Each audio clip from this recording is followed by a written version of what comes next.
حضرت بایزید بستامی رحمت اللہ تعالیٰ علیہ فرماتے ہیں کہ رمضان کا مہینہ تھا تو میرے بستان میں نا سارے میرے ہاتھ چومنے والے تھے. ہاتھ چومنے والے بڑے اچھے ہوتے ہیں، لیکن کبھی کبھی دل کرتا ہے کہ بندہ تنہائی میں بیٹھے اکیلا، کوئی نہ ہو، ایک بندہ ہو، ایک اس کا رب ہو. کبھی کبھی دل بابا بلے شاہ صاحب نے بھی کہا اٹھ بلیا چلو تھے بس یہ جتھے بس دینی سارے ہی انے، نہ کوئی ساڈی ذات پچھانے نہ کوئی سانو مننے. تو حضرت بایزید فرماتے میرا بھی دل کرتا تھا آج وہاں جاؤں جہاں کوئی جاننے والا نہ، اور وہاں جا کے نہ میں رمضان کا مہینہ تھا تو دل کیا کہ وہاں جا کے روزے گزاروں جہاں ہاتھ چومنے والے نہ ہوں، ذرا کھل کے عبادت کروں. فرماتے ہیں میں دور بستام سے نکلا، ایک مسجد میں جا کے اعتکاف بیٹھا، پورے مہینے کا اعتکاف. پہلے دن مسجد میں گیا، نمازی پوچھنے لگے بابا جی روٹی کہاں سے کھاؤ گے؟ میں نے کہا کہ میرا اللہ دے گا. نہیں کہتے کہ بابا جی فکر نہ کرنا روٹی آ جائے گی. کہا روٹی کہاں سے کھاؤ گے؟ کہا اللہ دے گا. کہنے لگے اللہ تو دے گا پر کس طرح؟ تو آپ فرمانے لگے آپ مسلمان ہیں، آپ کو سمجھنا چاہیے کہ اللہ وسیلے کو پسند ضرور فرماتا ہے پر اللہ وسیلے کا محتاج نہیں. وہ اگر چاہتا ہے تو پھر بے حساب ہی عطا فرماتا ہے، تو وہ دے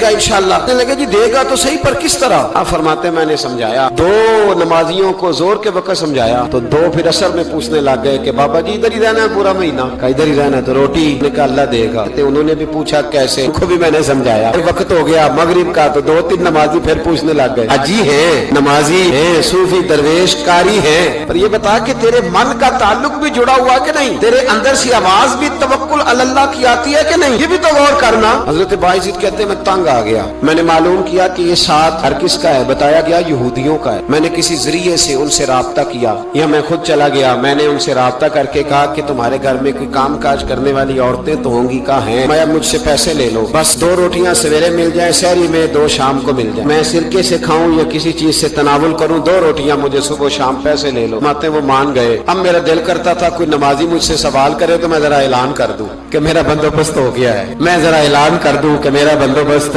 نے کہہ بھی دیا لا الہ الا اللہ تو کیا حاصل؟ دل و نگاہ اگر مسلمان نہیں تو کچھ بھی نہیں. فرماتے میں ایک نمازی نے اثر میں پوچھ لیا کہ بابا روٹی، تو میں بول پڑا، میں انتظار میں تھا. میں بولا، میں نے کہا نمازیوں، حاجیوں، درویشوں، رمضان کے روزے رکھنے والوں، صائم الدہر قائم اللیل لوگوں، یہ ساتھ میرے پڑوس میں مسجد کے یہودی ہیں، میں نے پیسے چکا دیے ہیں، 2 روٹیاں سویرے 2 شام مل جائیں. کہتے اعلان کیا تو نمازی چپ کر گئے. اب 3 دن بیت گئے، کسی نے پوچھا ہی نہیں. اللہ، کسی نے پوچھا نہیں روٹی کہاں سے آئے. حضرت بایزید فرماتے ہیں فجر کا وقت تھا، سر سجدے میں رکھ کے میں کھول کے رویا اور نماز پڑھ کے میں نے نمازیوں سے کہا او نمازیوں آؤ دوبارہ سے کلمہ پڑھے، آؤ پھر سے کہیں لا الہ الا اللہ، آؤ پھر سے کلمہ پڑھے. کہتے نمازی کہنے لگے تو کون ہوتا ہے ہمیں دوبارہ کلمہ پڑھانے والا؟ انہیں کہا یارو کس طرح کے مسلمان ہو کہ میں روز کہتا رہا اللہ دے گا، تم کہتے تھے کیسے دے گا؟ اور جب میں نے کہا 2 روٹیاں یہودی دے دیں گے تو تم خاموش ہو گئے ہو. مجھے بتاؤ جن لوگوں کا یہودیوں پہ توکل مضبوط ہو اور رب پہ توکل کمزور ہو، انہیں دوبارہ کلمہ پڑھنا چاہیے کہ نہیں پڑھنا چاہیے؟ انہیں دوبارہ اللہ تبارک و تعالیٰ کی توحید کی شہادت دینی چاہیے کہ نہیں دینی چاہیے؟ پھر سے کلمہ پڑھے. قرت نے کہہ بھی دیا لا الہ الا اللہ تو کیا حاصل؟ تو نگاہ اگر مسلمان نہیں تو کچھ بھی نہیں. کلندر لاہوری بول کے کہنے لگے جو میں سر بسجدہ ہوا کبھی تو زمین سے آنے لگی صدا، تیرا دل تو ہے صنم آشنا، تجھے کیا ملے گا نماز میں؟ بھائیو، اخلاق کی پہلی سیڑھی یہ ہے کہ تیرا اپنے رب پہ بھروسہ کتنا ہے. تیرا انویسٹر پہ بھروسہ زیادہ، ٹریڈ پہ بھروسہ زیادہ، لیڈر پہ بھروسہ زیادہ، تیرا انڈسٹری کے مالک پہ بھروسہ زیادہ ہے کہ اللہ پہ بھروسہ زیادہ؟ اور دوسری سیڑھی اخلاق حسنہ کی ہے شکر کرنا. ہمارے یہاں دکھوں پہ فوکس ہے کہ جسے پوچھے کیا حال ہے تو اس کے وجود میں 360 ہڈیاں ڈاکٹر بتاتے بھائی صاحب طبیعت کیسی ہے؟ کہتے ہیں یہ گھٹنا بڑا درد کرتا ہے. اللہ کے بندے 359 ٹھیک ہے نا تیری، ان کا بھی ذکر کر. ایک ٹھیک نہیں تو اس کا نام لے لیا، کہتا ہے گھٹنا بڑا درد کرتا ہے، تو باقی ساری ٹھیک ہے نا، ان کا ذکر ہی نہیں کیا. حضرت رابعہ بصریہ رحمت اللہ علیہا پڑوس میں ایک نوجوان رہتا تھا، جو ہمارے دائیں بائیں لوگ رہتے ہیں نا جن کے ساتھ بچپن گزرتا ہے بندہ جانتا ہے. تو نوجوان ایک دن گھر سے باہر نکلا، اماں جی اسے بڑا پرانا جانتی تھی. باہر نکلا تو سر پہ اس نے سرخ رنگ کی پٹی باندھی. اماں جی کہنے لگے بیٹے خیریت ہے؟ وہ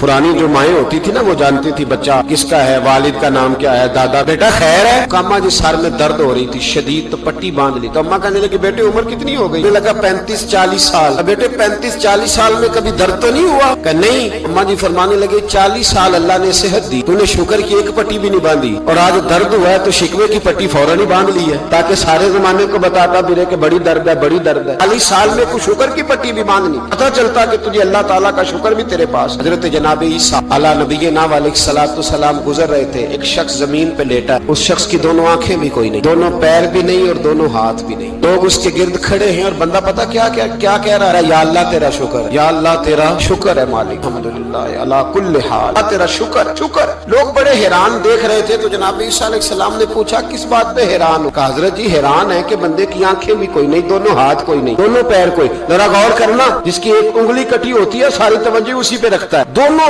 ہاتھ ہی نہیں، دونوں پیر ہی کوئی نہیں، آنکھوں سے نابینا، اللہ شکر ہے۔ لوگ عرض کرنے لگے حضور اس بندے کے حال پر حیران ہے کہ آنکھیں بھی کوئی نہیں، ہاتھ بھی نہیں، پیر بھی، شکر شکر پکار رہا ہے۔ جناب عیسیٰ قریب گئے اور اس کے کان کے ساتھ منہ لگا کے کہنے لگے کس بات پہ شکر کر رہے ہو؟ ہاتھ ہے نہ پیر ہے نہ آنکھیں ہیں۔ کہنے لگا حضور کوئی عرض نہیں، ہاتھ نہیں، آنکھیں نہیں، پیر نہیں، بیوی نہیں، بچے نہیں، گھر نہیں، اور شکر ہے اللہ تعالیٰ کا اس نے مجھے ایمان کی دولت عطا فرمائی ہوئی۔ حضور میں صاحب ایمان ہوں، شکر کی بات نہیں کہ اتنے سارے کافروں میں کلمہ پڑھتا ہوں۔ حضور آپ پوچھ رہے ہیں شکر کس بات کا؟ ان لوگوں کو بتائیں کہ جس کے سرانے اللہ کے نبی جناب عیسیٰ علیہ السلام کھڑے ہو وہ شکر ادا نہ کرے۔ میں بڑا شکر نہیں کہ میں جناب عیسیٰ کا کلمہ پڑھتا ہوں، میں اللہ تبارک و تعالیٰ پہ ایمان رکھتا ہوں، یہ مقام شکر نہیں؟ تو بھائی شکر کا مقام ہے، دوسرا اخلاق ہے، تیسرا صبر کرنا۔ ہمارے ہاں صبر پتہ کیا ہے؟ کسی کے گھر میں کسی کا انتقال ہو گیا تو مہینہ بعد سینہ کو بھی ہوئی معاذ اللہ، تو نے کفریہ جملے بولے، بڑا کچھ کہا، بڑا کچھ، مہینے کے بعد پوچھا کیا حال ہے؟ کہتے صبر آ گیا۔ یہ صبر نہیں آیا، یہ زخم صحیح ہو گیا ہے۔ صبر کس کو کہتے ہیں؟ مسلم شریف میں نبی پاک علیہ السلام کا فرمان ہے، فرمایا انما صبرهم عند الصدمۃ الاولى، فرمایا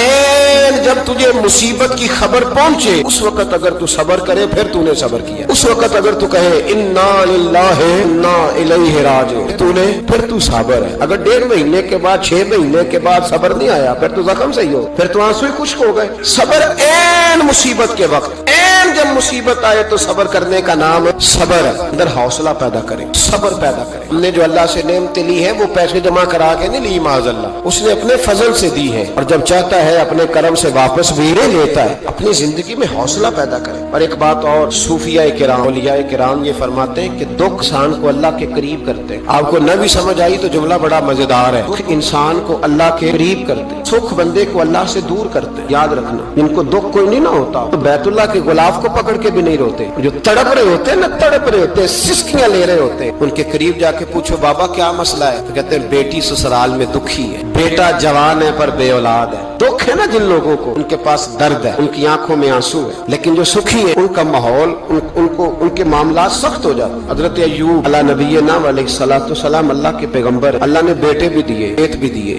بہت زیادہ جانور بھی دیے، بڑی دولت، بڑا کچھ۔ رب آزماتا بھی ہے، اس کا نظام ہے، جتنا کو اس کے قریب ہوتا ہے اتنا ہی زیادہ آزماتا ہے۔ فرشتے عرض کرنے لگے مولا جناب ایوب، اللہ کریم نے فرمایا یہ میرا دوست ہے، ایوب میرا نبی ہے، میرا پیغمبر ہے، میرا دوست ہے۔ تو فرشتے عرض کرنے لگے مولا جو اس کو اتنا نواز دے اس نے دوست تو بننا ہی ہوتا ہے۔ ایک روایت میں 7 بیٹے، ایک میں 14 بیٹے، کھیت کھلیان باغ بڑا کچھ، تو دوست تو بننا ہے۔ تو رب کریم نے فرمایا جاؤ ازما لو جا کے۔ کون کہہ رہا ہے؟ یاری تیری سونا تے ازمائشاں تیریاں اگ، اے سونا پرکھیا جاوندا ہی پہلو نال اگاں دے لاگا ازما لو۔ رشتے آ گئے، دن میں سارے باغ اجڑ گئے، جل گئے کھیت۔ ایک دن لگا، بننے میں وقت لگتا ہے، اجڑنے میں وقت نہیں لگتا۔ ایک دن لگا تو جانور ایک بیماری سے سارے مر گئے۔ جناب ایوب گھر سے باہر نکلے، واپس آئے تو ساری اولاد کی لاشیں پڑی۔ بڑا مشکل مسئلہ ہے، لیکن زبان پہ ایک ہی لفظ ہے انا للہ انا الیہ راجعون۔ حضرت ایوب صبر سے، حوصلے سے، اطمینان سے۔ اس پر بس نہیں، اللہ کے نبی پیغمبر ہاں تو جو 5 نمازیں پڑھتا ہے وہ کہتا ہے مجھے بخار کیسے ہو گیا، حالانکہ میں نمازی ہوں، میں تو روزانہ صبح قرآن شریف کھولتا ہوں، پھر بھی حضرت جی میرے گھر کے اندر بیماری کا کیا لینا دینا۔ حضرت ایوب بیمار ہو گئے، 1 2